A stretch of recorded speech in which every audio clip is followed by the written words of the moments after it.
Ecuador, muy buenos días, sean bienvenidos a la primera emisión de su informativo La Noticia, correspondiente a hoy martes, 1 de diciembre del 2020, ya el último mes de este año, un año que nos deja importantes lecciones de vida, grandes reflexiones. Diciembre, un mes de unidad, un mes de reflexión, un mes de recogimiento, mes en el que conmemoramos el advenimiento del niño Jesús.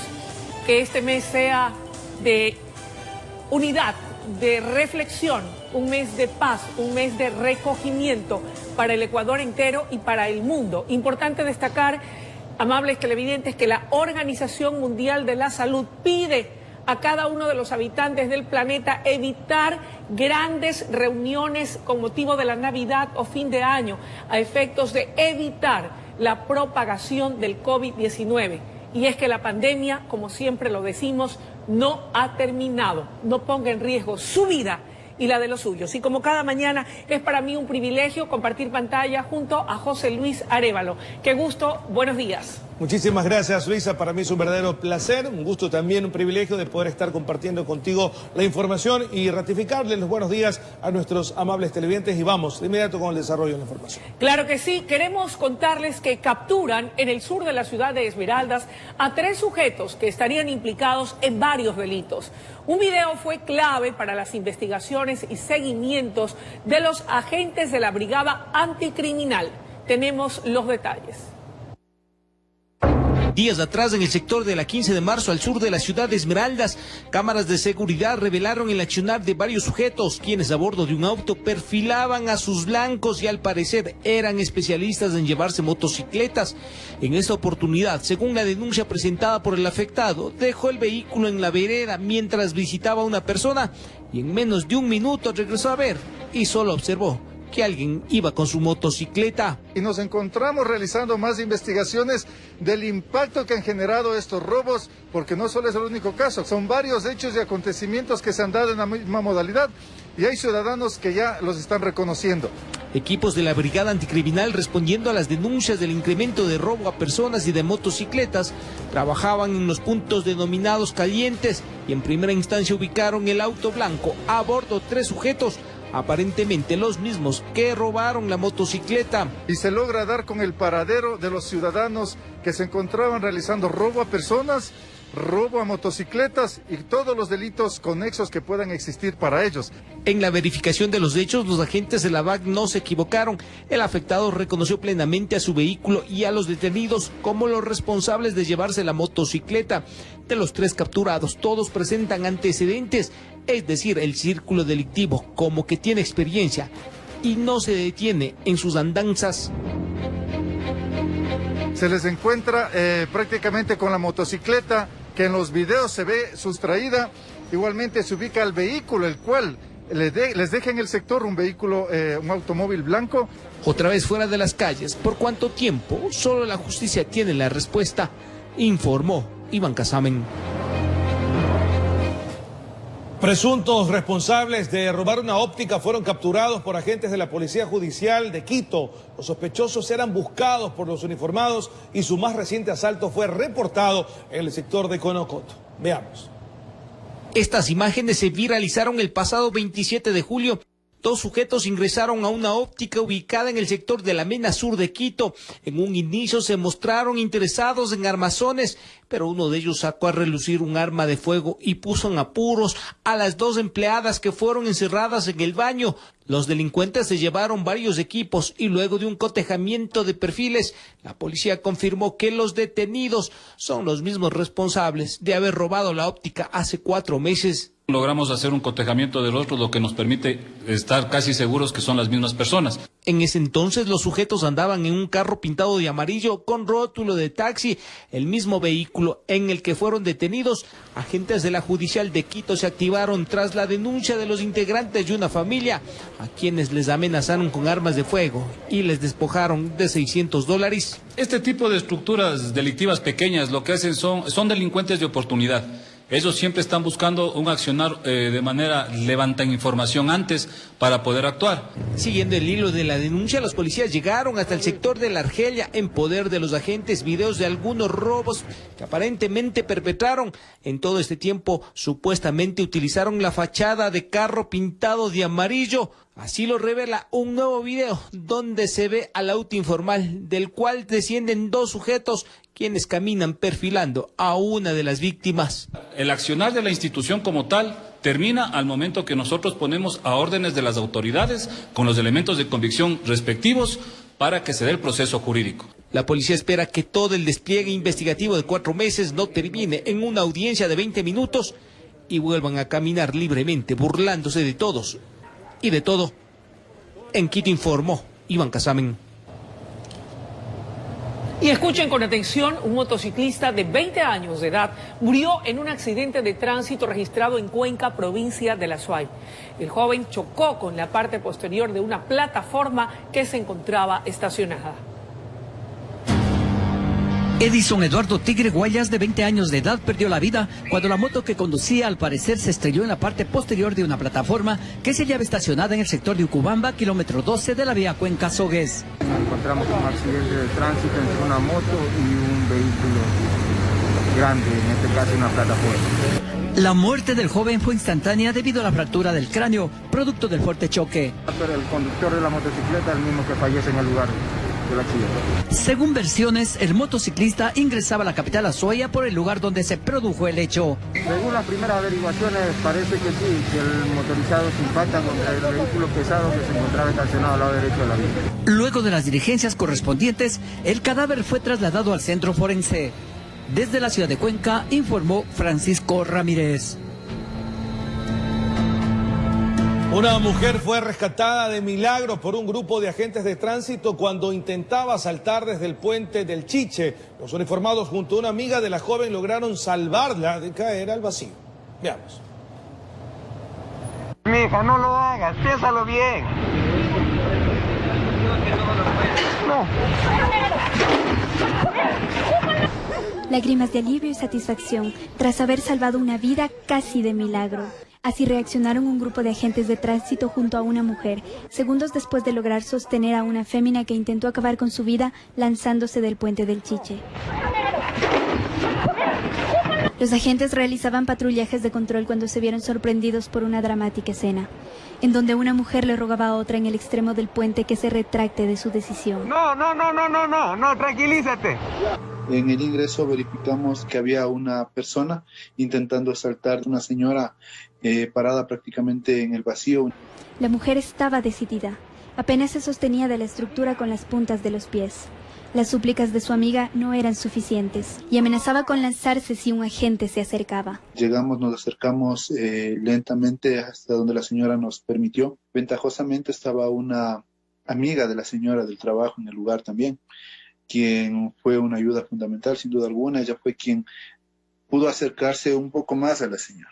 La mujer, que se mostraba evidentemente afectada, con un cúmulo de momentos agobiantes, problemas y desesperación, no encontró otra salida más que ponerle fin a su existencia en esta tierra. Y en el momento menos pensado, se lanzó al vacío. No. Pero logró ser sostenida por su amiga y por los uniformados. En lo que conversaban, la señora, la amiga, se acercó y le tomó del brazo. En ese momento la chica se lanza prácticamente del puente, fue cuestión de segundos.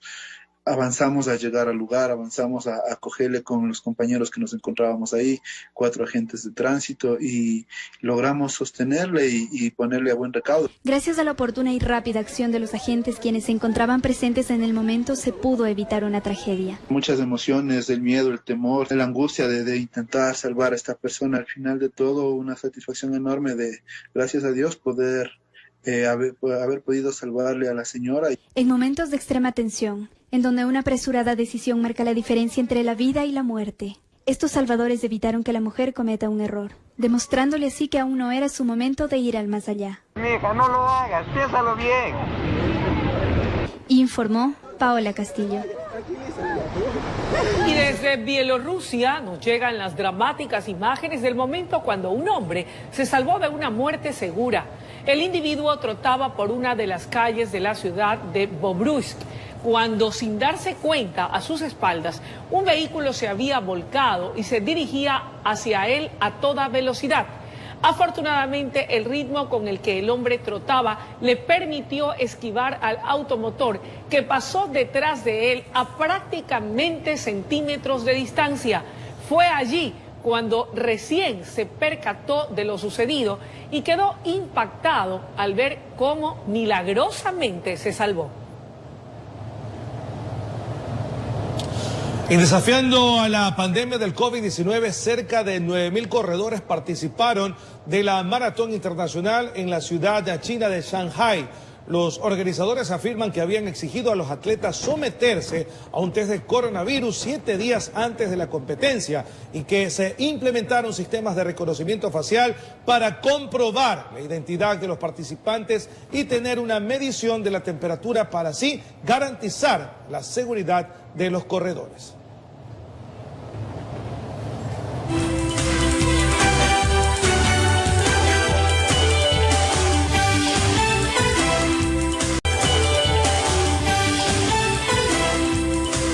Son las 7 de la mañana con 16 minutos, de vuelta con ustedes con más información. Escuchen con atención, el salario básico unificado se mantendrá en $400 para el año 2021. Sin embargo, para dos segmentos de personas, trabajadores y desempleados, el gobierno entregará una compensación de $60 y $100 respectivamente. Luego que representantes de los trabajadores y empleadores no llegaron a ningún acuerdo respecto del incremento salarial para el siguiente año, el Ministerio de Trabajo, en base al cálculo de la inflación proyectada que dio como resultado menos 1,01%, tomó la decisión. De acuerdo a lo que establece el Código del Trabajo, no hay la posibilidad de incrementar el salario básico unificado para el año 2021 y por lo tanto debe mantenerse, de acuerdo a lo que dice la ley, en $400. Según la autoridad, la afectación directa del no incremento salarial aborda a un 4.8% de trabajadores, mismos que perciben como remuneración un salario básico unificado. Al no existir alza salarial, el gobierno compensará en algo ese segmento. Y lo pagará directamente en el primer trimestre del 2021 en un solo pago, con una transferencia de $60 a todos aquellos trabajadores que ganan el salario básico. Además de esta compensación, está otra de $100, que será entregada a todos quienes se encontraban con un contrato de trabajo durante 2020 y producto de la pandemia lo perdieron. Lo que se ha planteado con este mecanismo es que estos recursos sean depositados en las cuentas individuales de cada una de estas personas en la Seguridad Social. La pregunta es, ¿cómo la cartera de trabajo conocerá a qué trabajadores o desempleados deberá cancelar los $60 o $100 respectivamente? No dependerá de los ecuatorianos ni el tener que registrarse, ni el tener que justificar, sino serán las afiliaciones de la Seguridad Social las que determinarán, uno, los ecuatorianos que ganan el básico y dos, los ecuatorianos que, habiendo estado afiliados a la Seguridad Social, han perdido su trabajo y no lo han podido recuperar nuevamente. Según el gobierno central, lo que se busca con esto es garantizar todos los derechos para los trabajadores, pero también generar oportunidades. Esto debido a que los datos mostrarían que existe un 48% de ecuatorianos que permanecen en la informalidad, informó Javier Rosero. Y en este mismo tema, expertos en economía reaccionan frente al anuncio del presidente de la República en otorgar compensaciones monetarias a aquellas personas que perdieron su empleo durante la pandemia. Aseguran que la medida no solucionará el problema económico que hoy afrontan muchas familias. Veamos. Dos expertos económicos se refieren a las compensaciones anunciadas por el gobierno nacional durante este inicio de semana. El economista Alberto Acosta Urneo tiene su propia lectura ante estas compensaciones. En este entorno, elevar el salario hubiese acelerado la destrucción de empleos. Por otro lado, la compensación que está planteando el gobierno me parece que por un lado es insuficiente, porque la pandemia ha afectado muy fuertemente a una gran cantidad de personas y eso no se soluciona con un bono aislado. Y tampoco la solución es darle recursos al que tiene un empleo. Y que mejor, en esta época en donde la economía se ha visto afectada por la pandemia, se deberían tomar otro tipo de medidas. De focalización de subsidios. Un ejemplo de eso es el subsidio al gas. El subsidio al gas beneficia al que tiene más ingresos, al que puede comprar más bombonas de gas. Ese es el que más subsidio recibe. El subsidio a los combustibles también beneficia al que más tiene. Entonces, así hay que analizar cada uno de los subsidios en el Ecuador y focalizarlos para poder tener recursos, para poder entregarlos vía transferencias en efectivo. De su parte, Fidel Márquez también tiene su opinión respecto a lo actuado por las autoridades. Asegura que responden a un acuerdo con el que se llegará con el Fondo Monetario Internacional. El gobierno está recibiendo desembolsos por parte del Fondo Monetario Internacional y otros organismos multilaterales de crédito, y entre los requisitos estaba que se tenían que destinar recursos para aquellas personas que pierdan el empleo o aquellas personas que estén en condición de vulnerabilidad. Y que la solución, a su criterio, debería involucrar incluso a los gobiernos seccionales. Por ejemplo, decirle a los gobiernos seccionales, a ver, señores, aquí ustedes tienen estos millones y den una ayuda humanitaria de verdad, alimenticia, con todo esto, directamente en productos de alta calidad a esas personas por enero y diciembre. Y a lo mejor nos daba, con esos recursos, nos daba para darle no un mes, nos daba para darle diciembre, enero y febrero. Informó Julio César Saona. Y el presidente de la República, Lenín Moreno, en su programa radial, habló con los periodistas invitados de varios temas. La constante estuvo enfocada al empleo y productividad. Esto no dejó de lado que el mandatario ratifique su negativa a participar de las elecciones venideras.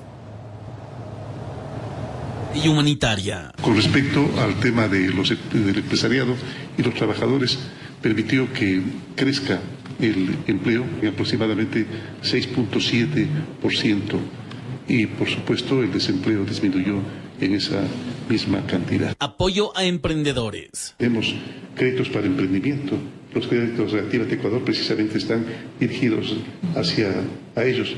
Los contratos por obra o giro del negocio han permitido que tengan las empresas pluriempleo, que se contrate con facilidad y que se desvincule con facilidad a la finalización del contrato. Comparativo desempleo.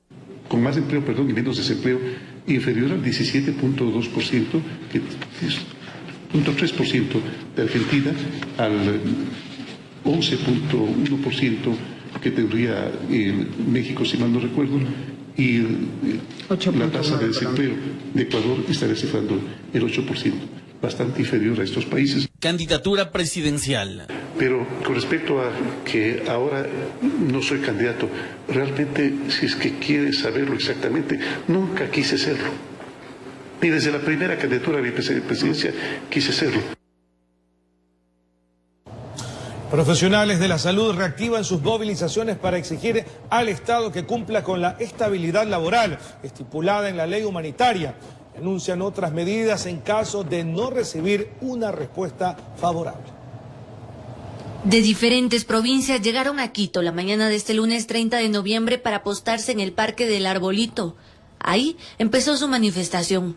Estuvieron enfermeros, técnicos de atención prioritaria y más servidores de la salud que exigen al gobierno acatar lo aprobado en la ley de apoyo humanitario y darles estabilidad laboral. Que está vulnerando nuestros derechos que por ley nos corresponde.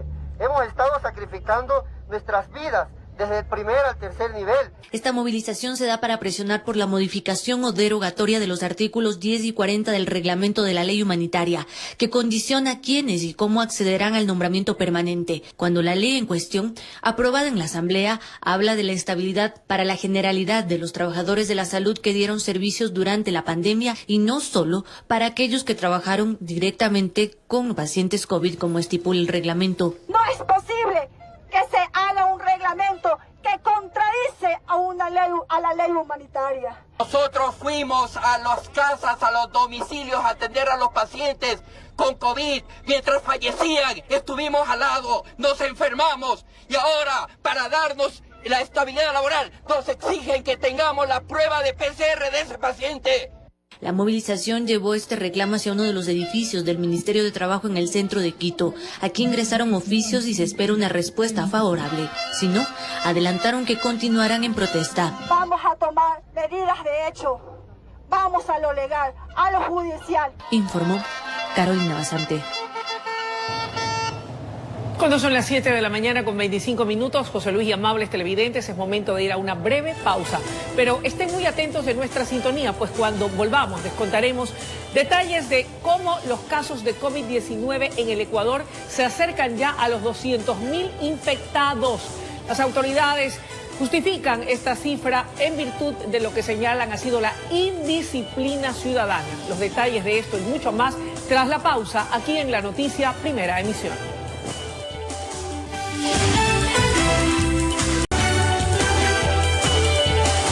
Muy bien, de vuelta, gracias amables televidentes por seguir en sintonía aquí en La Noticia, primera emisión. Ecuador se acerca a los 200.000 infectados por coronavirus. Autoridades adjudican esta cifra a la indisciplina ciudadana. Solo este fin de semana se registraron casi 3.000 aglomeraciones en distintos puntos del país. Es impresionante la indisciplina ciudadana. Fin de semana y al parecer la pandemia acaba para los confiados.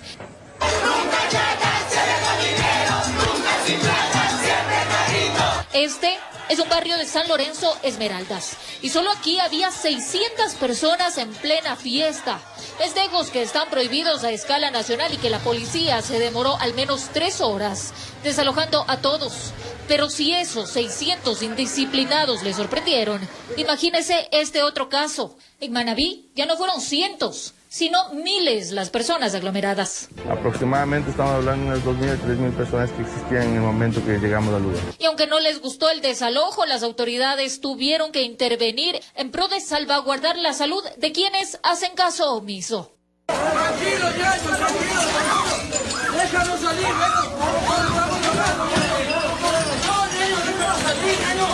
Pero mientras tanto en Quito, otra fiesta en el centro histórico fue intervenida por las autoridades. En este caso, al menos 200 personas. Es que Ecuador, según cifras del Ministerio de Salud Pública, registra 192.685 casos positivos de coronavirus a escala nacional, con 13.461 fallecidos entre confirmados y probables. La autoridad, ante las aglomeraciones sin control, se muestran preocupadas, pues solo este fin de semana hubo 2.963 y desde que empezó la pandemia.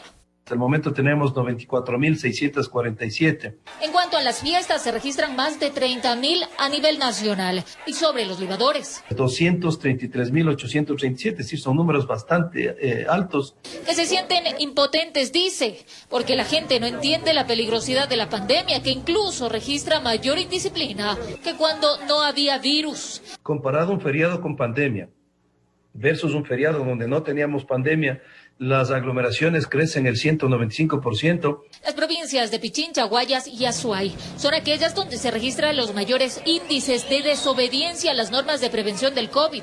Ahora que todos los días se reciben pacientes buscando atención médica, pues en Quito el sistema de salud público está lleno y cada vez son más personas las que necesitan de una unidad de cuidados intensivos. Que alrededor de 20 pacientes están en lista de espera. Informo. Marilyn Jaramillo. Y a propósito de estos temas, 16 de las 17 agrupaciones políticas convocadas por el COE firmaron el Acuerdo por la Salud, Vida y Democracia. En el documento se establecerán parámetros que eviten la propagación del COVID-19 durante la campaña electoral. Sin embargo, las autoridades señalaron que no existen sanciones para quienes incumplan con estas disposiciones. Datos del ECU 911 establecen que hasta el momento se efectuaron 17 inscripciones en el CNE, en las cuales se han agrupado a no menos de 5.000 personas. Y en las concentraciones políticas a escala nacional se ha reportado la asistencia de al menos 38.000 ciudadanos. En varias de estas aglutinaciones las normas de bioseguridad poco se cumplen. Los representantes de varias de las organizaciones políticas que efectuaron este tipo de encuentros aseguraron que poco pueden hacer ante la situación. A veces esto está fuera de control, como les pongo un ejemplo, lo del transporte, ¿no?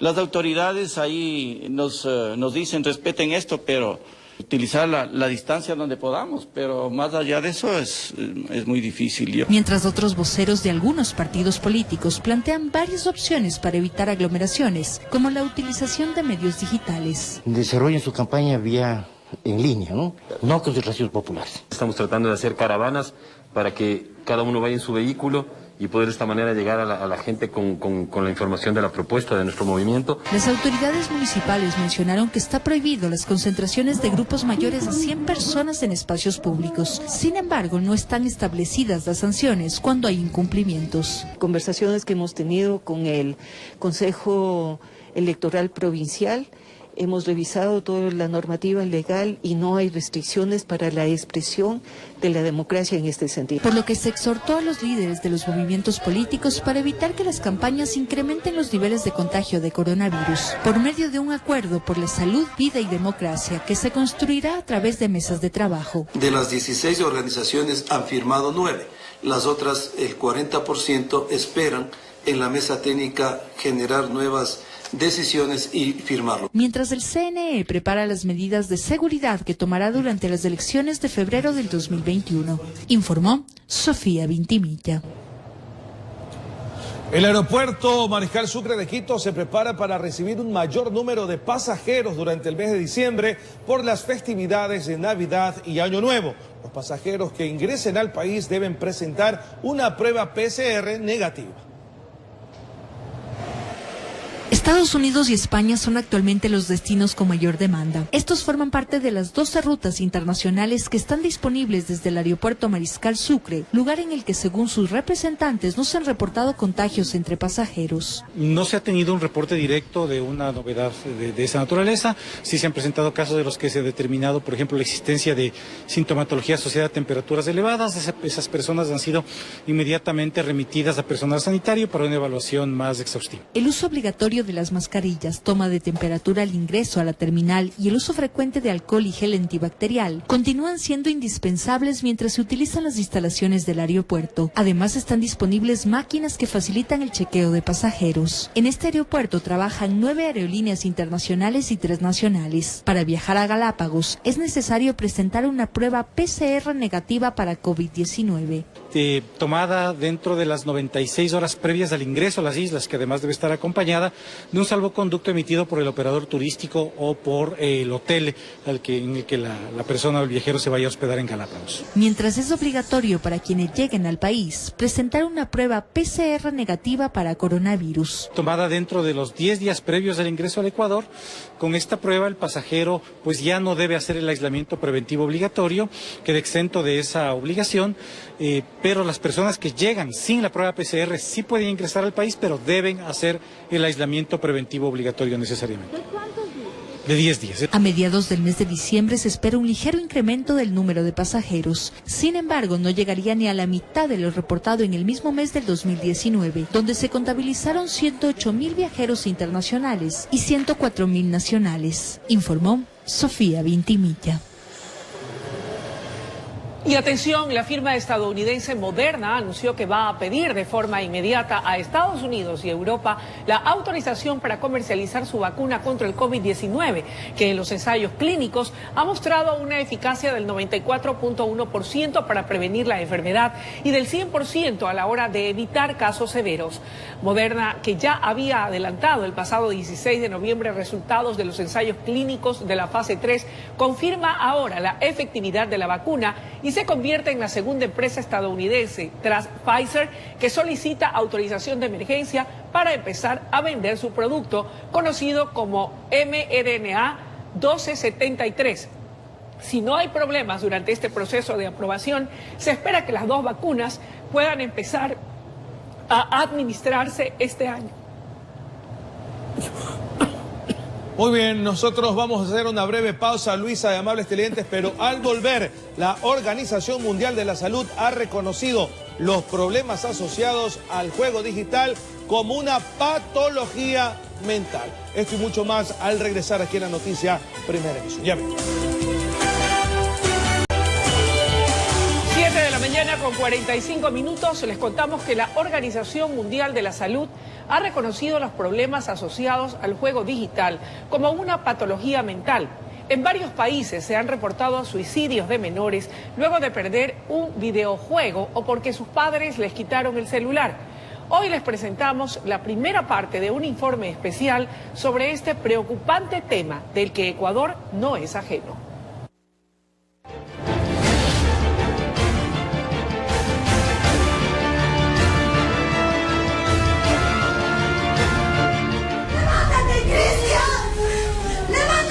Se llamaba Cristian. A los 17 años, tomó la fatal decisión de quitarse la vida. Según sus familiares, desde hace 2 años, el adolescente se había vuelto un jugador compulsivo de Free Fire, un popular videojuego que tiene miles de adeptos en Ecuador y el mundo. Cuentan que cuando perdía, lo veían fuera de control. No digas así, Cristian, ¿qué te pasa? Y después me ocurrió comenzar a echar espuma, dice, de la boca. Y tenían que llamarle a una hermana. El menor fue hallado colgado de una soga desde una escalera el pasado 18 de septiembre en la ciudad de Riobamba. Hechos similares han tenido lugar también en otros países. 18 de abril de 2019, Argentina. Un adolescente de 13 años se pegó un tiro en la cabeza luego de que su madre le ordenó que dejara el videojuego en el que había estado por horas y se fuera a duchar. 3 de mayo de 2019, China. Un menor de 12 años se bajó de un auto en pleno puente y se lanzó al vacío tras discutir con su madre por quitarle el celular. Las impactantes imágenes dieron la vuelta al mundo y, según familiares, el adolescente era adicto al juego de Free Fire. 10 de febrero de 2020, Colombia. Un niño de 12 años se ahorcó en el departamento de Magdalena tras perder un juego en línea. 27 de febrero de 2020, Honduras. Otro menor de 12 años se suicidó luego de que su madre le quitó el celular al ver que pasaba demasiado tiempo en el videojuego. Al investigar esta problemática nos encontramos con los casos de 2 adolescentes en Guayaquil, cuyos familiares se muestran muy preocupados, pues afirman que los menores han caído en una adicción al videojuego. Pasa mucho tiempo en el cuarto, no conversa con nadie, no tiene ningún tema de conversación, solo el juego y solo el teléfono, no hace una vida normal. Doña Salomé además nos cuenta que su nieta de 12 años también ha presentado la misma situación y que ha llegado a pasar hasta 6 horas jugando. La menor nos confesó que en una ocasión constató de cerca un caso con uno de sus contactos de juego. Hay diversos criterios cuando uno va perdiendo el juego, tanto es así que una amiga del extranjero me dijo que por haber perdido, me dijo que quería tomar la decisión de tomarse unas pastillas. Ella nos dijo además que luego de ese día, nunca más salió en línea para jugar. Robert es otro adolescente quien afirma que en algunas ocasiones durante sus largas horas de juego recibió propuestas para que se haga daño. Si perdía, que le dé cosas así sobre que me haga daño, sí. Que me cortara las manos, luego sí, las venas. Robert nos cuenta que decidió bloquear a esos contactos. Añade que la confianza en su madre lo llevó a contarle sobre esta situación y que ahora trata de no dedicarle tanto tiempo al juego. Esta problemática muestra una realidad en la que muchos padres requieren de ayuda para manejar la situación y evitar resultados fatales. Muchas veces me he puesto a llorar y le he dicho, ya no sé qué voy a hacer. Informó Wilber Quiñones. Bien, y ahora vamos al ámbito político para informarles que a partir de este jueves el Consejo Nacional Electoral ya podría dar respuesta a la resolución del Tribunal Contencioso Electoral, que de forma parcial aceptó impugnaciones en contra del binomio Arauz-Rabascal. Existen críticas al desarrollo de las elecciones del año 2021. Quizás muchos podrían calificarla como una decisión al puro estilo Poncio Pilatos. Pero como que alguien se quiere aquí, como le decía, lavar las manos y mejor... No quisiera pronunciarme en ese sentido, sino que simplemente el Tribunal Contencioso ha emitido su sentencia y nosotros tenemos que acatar. Medardo Leas, expresidente del entonces Tribunal Supremo Electoral, difiere con lo dicho por el consejero José Cabrera del Consejo Nacional Electoral y se muestra crítico ante la actuación del Tribunal Contencioso Electoral, reforzando que aquí sí existió el histórico lavado de manos. Sí, porque yo no comprendo la actitud del Tribunal Contencioso Electoral, que primero habilita a todos los movimientos que no tienen ninguna trascendencia ni respaldo para que participen en el proceso electoral, causando serios problemas a la organización de todo el proceso. Reacciones generadas tras la resolución del contencioso electoral que este fin de semana aceptó de manera parcial las impugnaciones en contra del binomio presidencial Arauz-Rabascal. El motivo sería que el CNE en un solo informe puso los 2 recursos de Michael Aulestia del movimiento Ahora y de los accionantes Carlos Darboleda y Wilson Freire. En otras ocasiones también se ha hecho lo mismo. En la misma resolución se ha hecho los temas de objeción y también la calificación de candidaturas. Una vez que esté en firme la resolución, el Pleno del organismo electoral deberá pronunciarse en 3 días. Y de ahí, nuevamente, podría originarse el vaivén. Sea cual sea la respuesta del Consejo Nacional Electoral, va a ser apelado nuevamente al Tribunal Contencioso Electoral, porque alguna de las partes que no le guste apelará. Situación preocupante para Oleas, que con esto refuerza la tesis de que el Tribunal Contencioso Electoral debe desaparecer. Para que los conflictos que se generan en un proceso de elecciones pasen a una sala especializada de lo contencioso administrativo que hay a nivel nacional, candidaturas nacionales en la Corte Nacional de Justicia. Entonces no necesitamos tener un organismo ahí que te pasa sin hacer nada en época de elecciones y después se pone muy activo políticamente cuando llegan las elecciones, causando los trastornos que estamos viendo a la presente fecha. Informó Héctor Romero. Y el binomio presidencial Álvaro Noboa-Gino Cornejo demanda la intervención de las Naciones Unidas y Organización de Estados Americanos para que investiguen la supuesta violación de derechos humanos al no permitir que puedan oficializar su candidatura en el Consejo Nacional Electoral.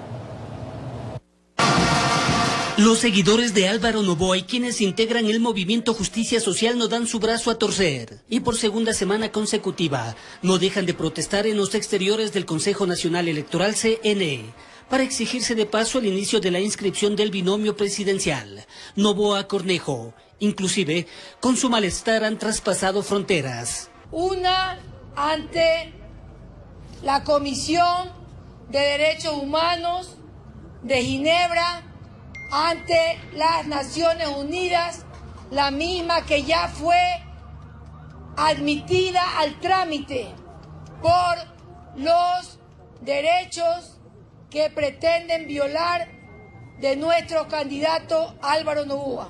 Otra denuncia han presentado en Washington ante la Comisión Interamericana de Derechos Humanos de la Organización de Estados Americanos. Que no vamos a parar hasta que se cumpla con la ley, hasta que se cumpla con la sentencia ejecutoriada del Tribunal Contencioso Electoral. De ser el caso, lo resuelto por organismos internacionales sería de inmediato cumplimiento. No vamos a permitir que la falta de transparencia prime en el Ecuador. También la semana pasada presentaron una denuncia en la Fiscalía General del Estado, informó Héctor Romero.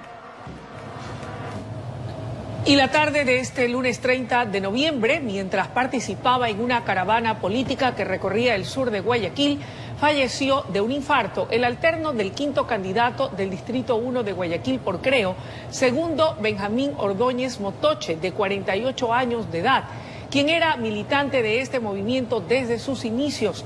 El máximo líder del movimiento Creo, Guillermo Lazo, mediante un tuit, lamentó el fallecimiento de Ordóñez. Paz en su tumba. Y la jueza de la Corte Nacional de Justicia, Daniela Camacho, dictó prisión preventiva para el exministro del Deporte, Raúl Carrión. La magistrada, además, dispuso la emisión de la boleta de localización y captura del exfuncionario, acusado de presunto peculado en torno a la subdivisión de contratos en la construcción de unidades deportivas en Esmeraldas. Carrión debía cumplir con medidas sustitutivas, sin embargo, al no presentarse ante la autoridad competente, se le dictó orden de prisión. El ministro de Telecomunicaciones, Andrés Michelena, respondió a una publicación presentada por un portal digital donde se lo acusa aparentemente de haber favorecido contratos a una empresa privada. Dijo que acudirá ante los organismos de justicia y habló de calumnias en su contra. Es un reportaje malicioso que también puede tener repercusiones legales. Así calificó el ministro de Telecomunicaciones, Andrés Michelena, a una denuncia publicada por parte de un medio digital donde se lo acusa de haber mantenido supuestos nexos entre una empresa privada para la que trabajó y el gobierno. la empresa Veritas. Además, el titular de la cartera de telecomunicaciones fue enfático y mostrando documentos sostuvo no haber desempeñado 2 cargos. Donde se demuestra justamente que no he sido empleado público y a la vez gerente de una empresa. En la denuncia se señala que el gobierno habría contratado publicidad por algo más de $7 millones, mientras él era sugerente y funcionario del gobierno de Rafael Correa entre 2007 y 2013. Según Michelena, él fue efectivamente gerente, pero cuando no era funcionario público. Usted puede ver en esta nota donde está muy fácil identificado cuándo fue mi ingreso a la empresa Veritas. Aquí está muy claro, en la fecha que se ingresó, que es en junio, del 2014. ¿Cuál es la fecha de salida de la agencia Veritas, donde yo trabajaba como gerente, en mayo del 2017? Incluso el ministro habló de calumnias y dejó claro. La empresa Veritas, durante este gobierno, no ha recibido absolutamente ningún contrato con el Estado. El ministro añadió que cuando se firmaron contratos, estos fueron totalmente transparentes. Por este caso, la Fiscalía ya abrió una investigación y dijo que acudirá ante los organismos de control. Y aquí está la respuesta. Estos documentos los voy a presentar a la Fiscalía General del Estado. Voy a rendir mi versión libre y voluntaria para demostrar esta calumnia en mi contra. Informó Marilyn Jaramillo. El gobierno presentó la campaña Misión Navidad sin mendicidad. Este programa es parte de la estrategia nacional que se enfoca en erradicar la mendicidad, el trabajo infantil y otras vulneraciones de derechos. Navidad sin mendicidad. Esta es la iniciativa lanzada por el Gobierno Nacional que busca evitar que niñas, niños, adolescentes, adultos mayores y personas con discapacidad mendiguen en calles y avenidas del país durante la temporada de Navidad y fin de año que están próximas a llegar. Somos conscientes de que todos sentimos ese deseo de ayudar durante la Navidad, pero recordemos que dar dinero en las calles no soluciona el problema, sino que aumenta la mendicidad y otros tipos de vulneraciones de derechos que están detrás. Este proyecto será ejecutado durante todo el mes de diciembre en 28 cantones del país, donde se ha identificado a alrededor de 4.000 personas en situación de mendicidad.